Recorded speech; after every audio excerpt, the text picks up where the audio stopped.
Welcome back to Prepper's Paradigm, the channel that equips you with the knowledge and skills you need to be prepared for any disaster or emergency situation. One of the most critical aspects of prepping and survival is water.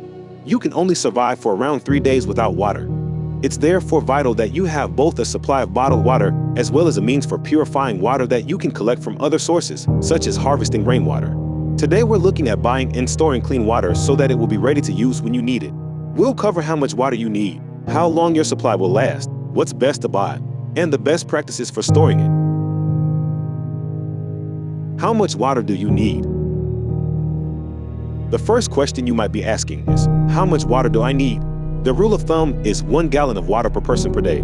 This covers drinking, cooking, and basic hygiene. If you have a family of 4, that's 4 gallons a day. Multiply that by the number of days you want to be prepared for. Obviously, water is bulky and difficult to store, so you won't be able to store enough water to last for months. Instead, your bottled water supply should be enough to cover at least a few days, either until the normal water supply is restored after a minor disaster, or until you are able to supplement it with collected water when the normal water supply isn't coming back. If you have the space to store it, we recommend at least 2 weeks worth of water. However, if you don't have the space, even enough for a day or two is better than nothing. It will buy you a little time to make sure you can organize alternative water supplies after a disaster. How long will your supply last? Based on the rule of thumb of 1 gallon of water per person per day, you can work out roughly how long your water supply will last. If you've stored 20 gallons of water for a family of 4, that would last you 5 days. However, this does depend on your usage. The rule allows water for drinking, cooking, and basic hygiene purposes. For physically active people in hot weather, more drinking water is needed. In a colder climate, and if you are able to minimize physical activity, you may be able to reduce the amount of drinking water needed. If you want a more accurate estimate, monitor the amount of water you and your family use over several days. Then determine how much usage you could cut down in an emergency. This will allow you to work out how long your bottled water supply could last. What's the best type of water for storage? Water is just water, right? Well, not quite. When it comes to storing water, you need to choose carefully exactly what you use and how you store it. We recommend commercially packaged bottled water instead of bottling tap water yourself.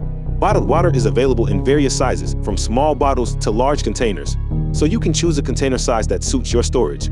If you have space, the 5-gallon bottles designed for water coolers are great for storage, and you can buy racks that hold several stacked vertically.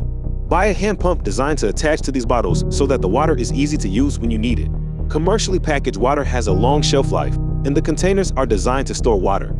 This means that commercially packaged water will stay fresh and drinkable longer than tap water stored using milk jugs or other containers not meant for long-term storage, as they can break down and contaminate your water.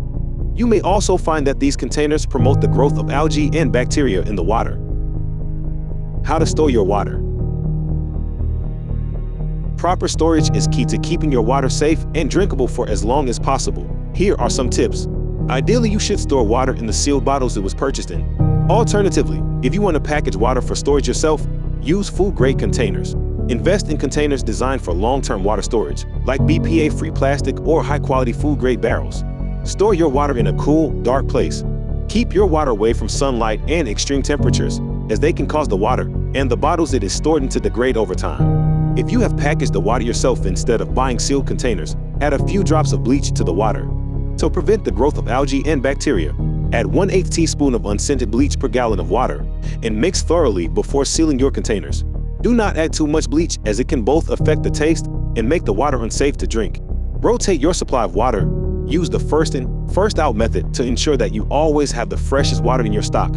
Consume the oldest water in your supply first and replenish it with fresh water.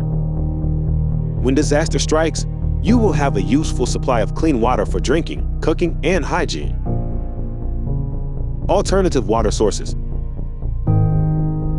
Eventually, your bottled water supply is going to run out. So what happens when you have no more bottled water and traditional sources are unavailable after a disaster? Here are a few alternative methods for obtaining water. Rainwater harvesting. Set up a rainwater harvesting system using clean, food-grade barrels. Filter and purify it before drinking. Natural sources. Lakes, rivers, and streams can be sources of water, but they must be treated and purified to ensure they're safe to drink. Water purification tools. Invest in water purification filters and tablets. They can make water from natural sources safe to drink. We'll be covering all of these and more in future videos on the Preppers Paradigm channel, so stay subscribed. Remember, water is a cornerstone of your preparedness plan. It's vital for survival, and without it, your chances of making it through a crisis diminish significantly. So, take the time to calculate your water needs, invest in the right containers, and follow proper storage procedures. Stay tuned for more valuable prepping insights on Preppers Paradigm.